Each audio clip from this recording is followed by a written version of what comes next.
Hello, friends. Welcome to episode 7 in our 8-part series, 2 Minutes to Your Financial Plan. Last week we talked a little bit about Social Security and Medicare, and I hope you'll take some time to look at SSA.gov or Medicare.gov and familiarize yourself with those two programs. As I said previously, they are quite complex. There's a lot to them, and it's something that you should really understand and familiarize yourself going into retirement. Today I want to talk to you about an exit strategy. Most of us don't just walk in one day and quit our job, although I've seen that happen. And if you have a good solid plan, you might be more likely to do that one day.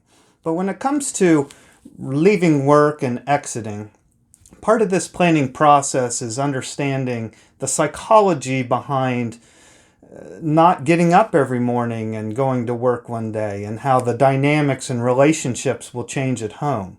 So planning your exit is quite important. Now, if you work in a 9-to-5 business or office type setting, usually allowing your employer to know well ahead of time, they'll want to plan to take over your duties, and I'm sure that's something you'd work out with them.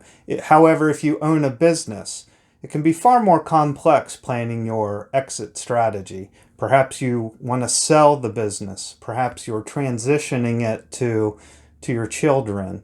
Or if you're going to just shutter it completely, that's not terribly uncommon. You need to have a plan and think through how those transitions work.